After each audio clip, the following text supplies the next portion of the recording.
House of the Dragon episode 5 review. Let's get right to it, guys. Action. What's going on, Game of Thrones fans? How's everyone doing? Happy Game of Thrones Day, or it's not really Game of Thrones Day. We reviewed this on Monday. We're a little day behind right here, but let's get right to it. Are you excited for this episode, Angela? I am. I am so sad I couldn't, watch it yesterday. I was out of town. And I waited for it. That's how much I love her. Right? Tell me in all the comments below, guys. Did you wait on your significant other to wait for them to come back to the town from traveling to watch Game of Thrones? Or any show, or any of your favorite shows. No, but this in particularly is like... Anyways, let's get right to it. Angela, what episode are we reviewing today? We're reviewing episode 5, titled We Light the Way. Yeah, We Light the Way. And supposedly, this is going to be the last episode where we see these particular set of actors and actresses. As far as we know, yes. Young Rhaenyra, young Alicent. So I am sad that has come. Very mad, upset, because I've gone to cherish these individuals. We like these actresses. They're so good as their roles. So great. So great. And I hate that we're not going to be able to see them. Yeah. But I can't wait to see what's coming next. I'll be honest here. And it comes out to one of those situations to where, when we get a flash, or this is a fast forward, right? I mean, fast forward a little bit into, quite a bit of years here. And when HBO gets us so invested in our young actresses, in this particular case, right? They're young actresses and actors too, because, Viserys, Rhaenyra, all it's all the Valerians too. It's all young. They're all young. The kids, the cousins, knowing that we're going to get a time jump and everything. It's definitely sucks because we've all, as far as I know, put on comments down below, unless you didn't like any of the kids, but it's just, which is a lie, because everyone I see loves all, whether you love one of the characters, one of the kids, one of the actresses, one of the actors, doesn't matter. You love someone that's young. And I love that because it really shows us they light the way for us, in a way. But, oh man, but definitely, yeah, it's sad to say. I'm ready. I'm gonna start crying right now. I know, but this episode is pretty critical because we in this whole arc leading up to this episode, there's been a tipping point that needs to be done. Yeah, Viserys' health has been on the decline. We know that. Yep. The question of his succession has always been in question. Yes. Is it going to be his firstborn son? Mm. Is it still going to be Rhaenyra? That's still being that tension. Yeah. Is getting more and more. And speaking of that, we see Otto actually leave now. He leaves King's Landing. Right. So this episode is like the edge of that tipping point. Something's got to give. Mm-hmm. We see Otto leave at the beginning. He's been officially, taken away. Like the Hand of the King title has been taken away. No longer hand. He's forced to leave. Yep. And he leaves Alicent. And he kind of gives her a warning in a sense. Yep. He definitely does. You put your faith in Rhaenyra. Mm-hmm. But, kind of you better watch out. Yeah, exactly. So I see that little omen foreshadowing in Alicent's character, her arc, and we see that later on. Yeah. Which we'll discuss later on. Yeah. But I like the way that we opened with that. We had that little... Yeah, we open up this episode with Lady Rhea, which we finally see. And we see Daemon's wife. And knowing that he did this, he killed his own wife. By the way, we're talking spoilers. If you don't know, I'm sorry. We're talking spoilers, guys. Obviously, he killed his own wife. And made it look like an accident. And I like that. So we've heard about her from Daemon, right? She's ugly, blah, blah, blah, this and this and this. But she turns out to be this really tough woman. And I really like that. Whatever he said about her is simply not true. Exactly. So I really like that we saw her for her. To me, she wasn't ugly. Although it being brief, I really liked seeing her character in this series. And they change it up a little bit. They really do. They make her seem very strong, independent. I don't need a man in that certain way. And essentially, though, because she's also the heir to this. So, she's essentially the leader of the Vale, right? Yeah. The ruler of the Vale. And I like that. Like she's like you say, tough, right? Yep, exactly. But unfortunately, we see her demise. Damon kind of spins it to an accident. It's a terrible accident, right? Yeah. He's not really like broken up about it. He was giving her mercy whenever I mean, not really mercy, right? I mean, it's not mercy, but he to get her paralyzed and say, "Oh, it's an accident," and then she gives him with a little snarky comment, "I know you're not man enough." Essentially, in a way, you're not man enough to do it yourself. And then that's when he grabs the rock, and then that's when that was pretty crazy. That scene. Do you still like Matt Smith? I was like, I do like Matt Smith. I like his character, meh. But I can't help to like. Again, we've always talked about this, and I'll mention it all the time in this House of Dragon series episode. Is that Matt Smith? He's phenomenal as this character. He's phenomenal. He's epic. It really takes a whole nother person. He almost reminds me of Emilia Clarke, because Emilia Clarke is such a nice person, and yet she has to be in her character arc. We see her become someone she is totally. We're talking about real life, totally opposite, and that's true acting as it essentially needs to be. And I feel like Matt Smith's such a really nice, wonderful guy that they have to pick someone who's wonderful, so that way to get him to be mean. I think it just works out so well. He is such a great actor. Like, I mean, you think he's great in this? He's phenomenal in Doctor Who. Like, super great. And so he has the skill. Yeah. And the fact that he's like portrayed this character, you don't know if you hate him. We don't even know. You don't know if you like him. Yeah, we don't. Like, it's so strange. Like, his character is so complex, and I really like that. I really do. Do I think he is a villain? Absolutely. And we see him, we don't know. I think it's the unpredictability of his character that makes it so appealing. We don't know what he's going to do, what he's thinking. Definitely. And that's so fascinating. Matt Smith is great. But we do see another character. I know we saw him in, I believe, the 3rd episode, very briefly, the guy with the foot. Yeah. That he had asked to join the ladies of the court for a conversation because he can't be with the men, right? Yeah. So we see him kind of pop up in this little bit, and he gives off like, I know we had recently said Otto was Littlefinger, but he also gives off something that like he has a motive for definitely. Sticking around and talking to Allison. He kind of plants a seed there, and obviously it grows significantly throughout when we see later on this episode, and it really, really brings something into light of the truth in a way.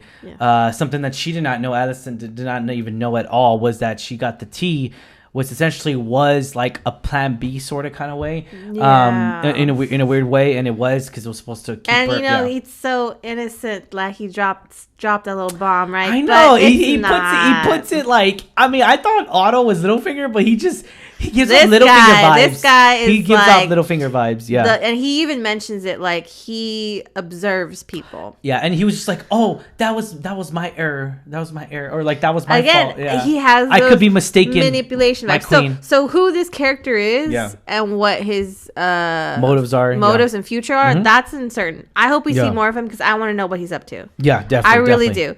So we saw that, like, the start of Alicent's mistrust in Rhaenyra and what's going on, right? The Targaryen household, right? That's the little start of it, right?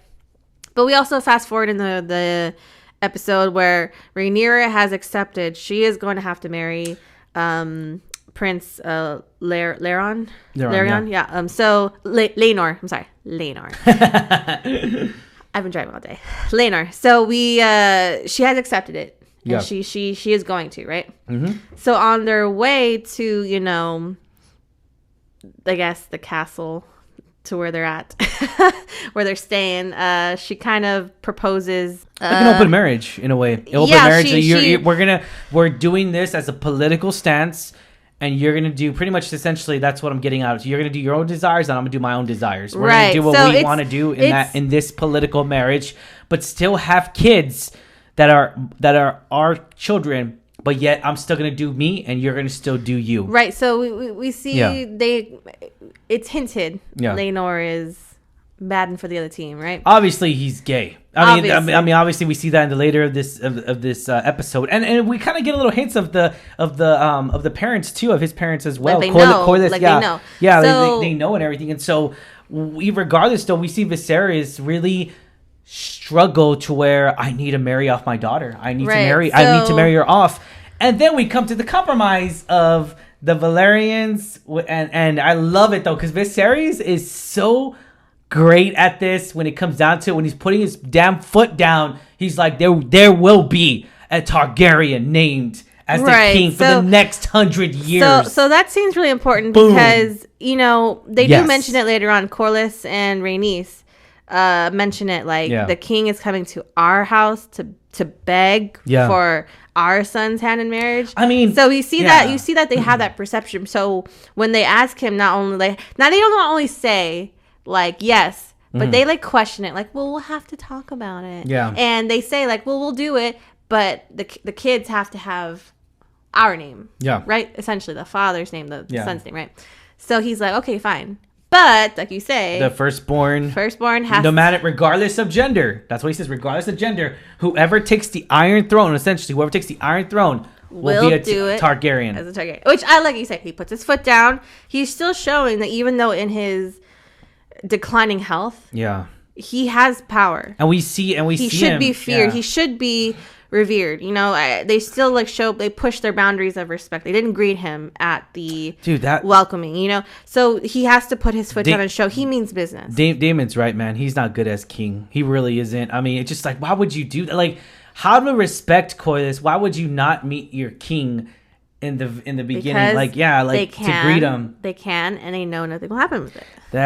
I'm just saying, man. Viserys, dude, you're just After that, we learn Laenor is gay. Mm-hmm. Rhaenyra and him come to understanding of it's just gonna be politics. Yeah. And once they're married, they can, I like how Corlys is all like, he'll grow out of that. I like how he says that. Oh my god, that's just so. Well, at the time, that's funny. But anyways, So on the way back, I know Rhaenyra has that conversation with Sir Criston. Yeah. We all want that relationship to happen. Don't get me wrong, we do. Oh yeah, Sir Criston. But he feels guilty for breaking his oth breaking his vows to sleeping with Rhaenyra, which was I'll be honest. Like we talked about it last episode too, is that scene is like, it just felt so real to me. It felt like they knew each other for a very long time. I know this is a show. It just felt, the acting skills of it just felt very genuine, and I love that.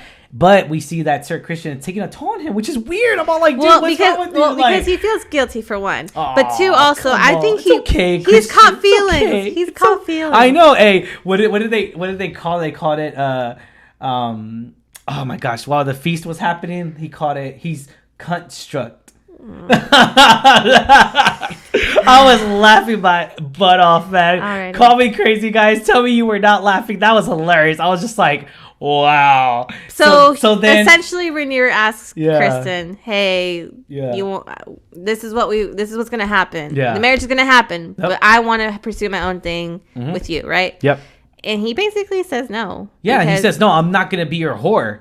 And hey, I'll be honest there. That's putting your foot down. I respect that. You don't want to be someone's whore. You don't want to be you want to and that's the fact of the matter is that Criston loves her. He really loves her. Cares for her. He even suggests, let's go get married and let's run away. Almost like with Tyrion and his whore Shay. What she told him, she said, let's run away, my love, and let's get out of here, my lion. Let's get out of here. And Tyrion stayed, that was a mistake. He should have just left. Tyrion should have left, but regardless, we're talking about this show, right? But it definitely is, it's coming together. It really feels like one of those shows to where it really makes sense, and it really does do it justice and everything. So I respect that. I respect that it's carrying that chemistry there. Definitely really is, and everything. Yeah, I want their relationship to still work. Yeah. And at the end of this episode, we're uncertain of what's going to happen, right? Yeah. So, the turning point in this episode is where they're back from their trips, right? Yeah. They're back from the travels. Yeah.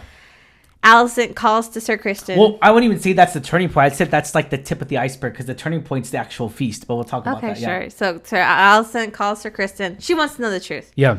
And unknowingly, she kind of gets the confession from Sir Kristen. But here's the thing, though. I don't think she knew. I don't think she knew. Yeah. She was referring to Damon. Damon, yeah. But she was thinking that. But see, at this point in time, as of right now, when she hears the truth from Sir Kristen, it's like, wait, I'm confused. And again, though, call me crazy, guys. Put on comments down below. I'm kind of like indecisive right now. I am not sure if she is more mad. Again, more mad. Just my opinion. I'm not sure if she's more mad that Rhaenyra lied to her, saying it's not, that she's not a virgin, or that she was a virgin. Rhaenyra lied to her, saying that she was a virgin. Or two, if her dad, she's more mad at her dad because knowing that rumor was a lie. Essentially, or like it is. I mean, it was, right? I mean, they almost went all the way, but I mean, let's be honest here. They just kissed, right? That was it. They kissed.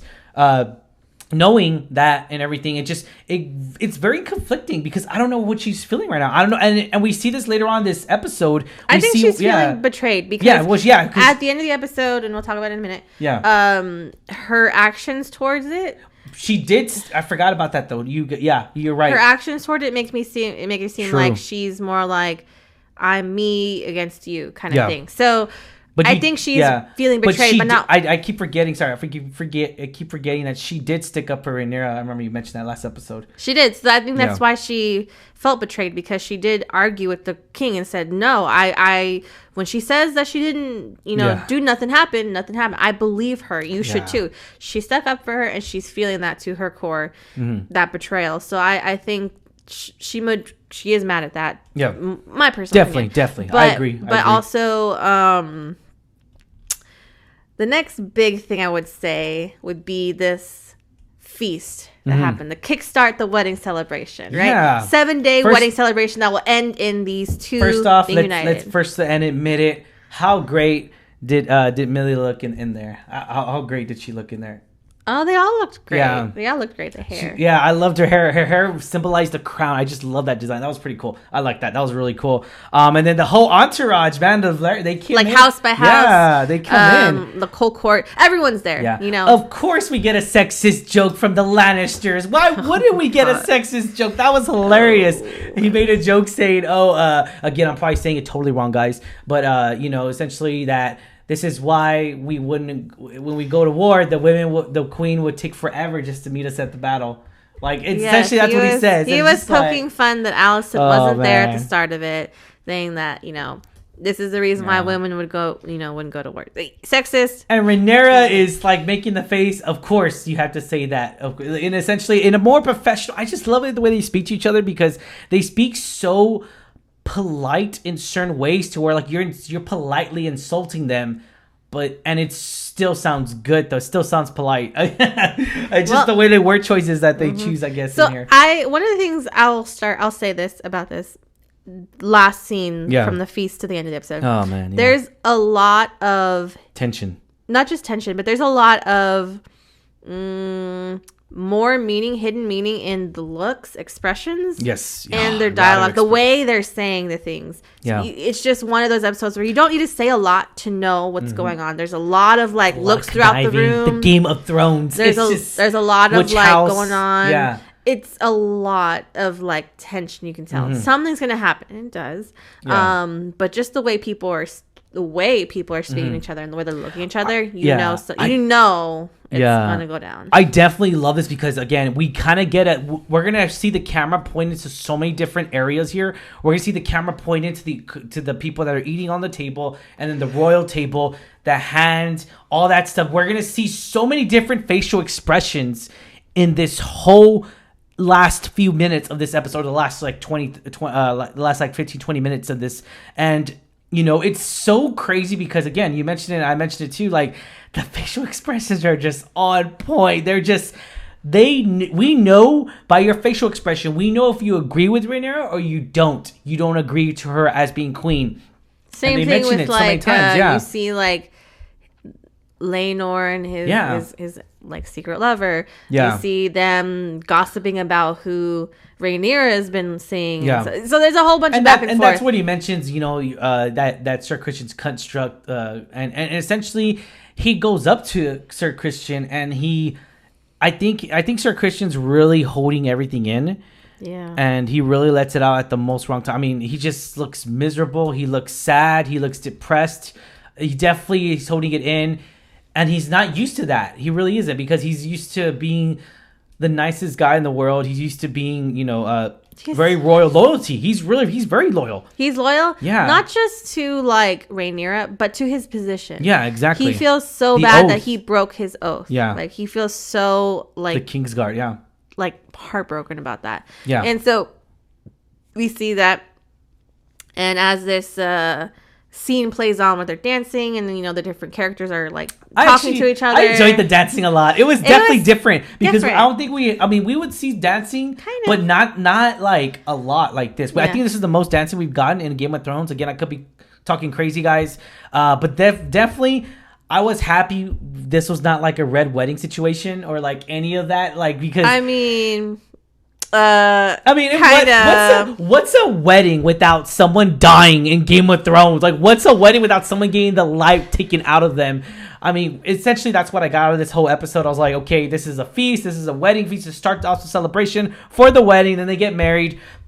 And it sucks because Viserys, everything he plans, it never works out in his favor. It never does. He is literally so... It sucks. It's terrible because he's literally he tries to plan everything out for his kid. He tries to plan everything out. Tournament. He tried to have an heir. Everything just keeps falling apart, and I feel like it's taking a toll on his life. It really is. Well, he's so stressed out. His health is declining, and also, like we mentioned, we're circling back to it. Alicent, she does kind of interrupt him. I know his mid-speech. And everyone cloaked in like beautiful emerald green, and people, which symbolizes people in the audience or in the court do point out, and saying, "What is the warning sign that old Hightower uses? What's the color in the whole tower to signal war? And it's green. Green. She knows what she's doing. She's making a statement. She's from Hightower, and she knows exactly what she's doing. She knows it. The king knows it. It's definitely an attitude, and she feels very cold towards Rhaenyra because, again, I don't know if she feels betrayed by both, or she feels betrayed by Rhaenyra and Viserys. I don't know. It's definitely a situation to where she's put herself in that position, and we'll see later on when they jump forward. We'll see how much longer and everything, if they even are talking, because now she calls her stepdaughter instead of Rhaenyra now. That's crazy. And then we also see Daemon get a little too close for comfort with Rhaenyra in the middle of the dance floor. Yeah. Viserys catches on. And then this is when it goes down. Yeah. Like, fight breaks out. Yeah. Kristen Cole loses it. Yeah. Beats the crap out of the guy. Because the boyfriend's talking crap. He really is. It just... bam, death. Yeah, and he gets the life taken out of him, beaten out of him. And we do see that whole reaction play out, and Viserys is just like, you know what, screw it, let's just do a shotgun wedding. Nothing plans out my way. We're not gonna last the 7 days, because I think that's what it was, right? 7 days. This is be 7 days. Yeah. Cut short, and at the very end of the episode, didn't even start. I mean, it didn't start the first night. I was like, dude, but we do see the episode ends where they're both the children are both so upset. Rhaenyra and Laenor are still very upset, but they're saying their vows and they are getting married. And the episode ends just like that. Now we get a time jump. I'm excited to see how good the time jump is, but man, I'm gonna mention it all the time as of right now because I was so invested to these actresses, these actors, the young cousins too. I was so invested in this. And knowing we're going to get a time jump now. And it's funny because we called it. We said 5 episodes is going to be young. Before this, when episode 1, we were like, I bet it's going to be 5 episodes because there's 10 episodes this season. 5 and 5, that'll be fair to the actresses and all of them. All the actors who they have to do a time jump. Now, knowing that we're not going to get them again, it just, it sucks. Sad. It definitely does. I'm definitely sad. But I am happy to see how much time has passed for one. Yeah. To what's going to happen with my favorite characters. Like... Yeah. At the towards the end of the episode, we see Sir Kristen Cole was going to take his life. Yes. I guess he feels dishonored, shame, but Alicent saves him. And I think we do. I think she does. She does because he stops when she calls his name. True, but he can do it after. I don't think so. They wouldn't show it if that was the case. But what that means for his relationship with Rhaenyra, her relationship with him, her relationship with Rhaenyra, how does that play? Yeah. What happens to that guy with the foot? You know, like I'm sorry, his name escapes me. He's obviously, you know, that's not the last of him. As far as we know, right? Where does he play into this? You know, what happens to this? How does he die? When does he die? You know, we do see him briefly in the next clip of the next episode. He has gotten so bad of like his health is really taking a turn for the worst. You see he's losing the hair. He's getting frail. I'm surprised he's still alive though. I really am. How much longer can he hold on? Yeah. And so, you know, I'm very curious to see all these like little paths where they're gonna take, and I can't wait. Really, honestly, I can't. Every episode gets me pumped up. I know this didn't have too much action. Yeah, but I think this was more of a setup to give us like, hey, this is it for these actors and actresses, and this is a good send off. I think I really is. I'm gonna give this a solid 8 rating out of solid 8. You know what? No, I'm gonna have to. No, I'll give it a solid 8 for now. I'll agree. I'll give it a solid 8. Yeah, I definitely enjoyed it. I really did. It definitely could have been a little bit better for me, but I enjoyed it just as much because it's definitely it's hard because this whole season is literally been like they have really great episodes and really good. Really great episodes, and they're like really great. I would consider this really good. It's not a downgrade whatsoever. This show itself is ahead of its game right now. This is the best show to watch on TV, on live TV right now. The best show to watch. I think this is ahead of Lord of the Rings. As far as a kickoff, I think this is ahead of the whole game right now with whatever's happening in live in TV right now. This whole series, I think essentially the whole streaming service, the whole HBO, besides HBO Max, right? Paramount, Netflix, they're all trying to get a Game of Thrones show. I think that's what they're aiming for. Everyone wants a Game of Thrones show. What I mean by a Game of Thrones show, I mean they want a show to where they care about it, where it really ignites it all and really just gets everyone talking about it, word of mouth. Because I know people are still talking about it to this day, and they're rewatching Game of Thrones. I mean, we did. Yeah. But overall, I agree. 8. Great setup. Yeah. Can't wait to see what's kind of come next week. Definitely. And put it in the comments what you thought. You know, maybe you interpreted it better. Maybe you thought it was like the best episode. You know, it was so much happened. Like juicy gossip, like tea. You know, no pun intended. But or maybe you didn't. Maybe you're just like, you know, after episode 3 though, or the fight scene where you know Daemon lets loose on the crab feeder and the triarchy. Yeah. It's hard to beat action-wise because this doesn't have action. Definitely. I get it. Definitely. But let us know what you think.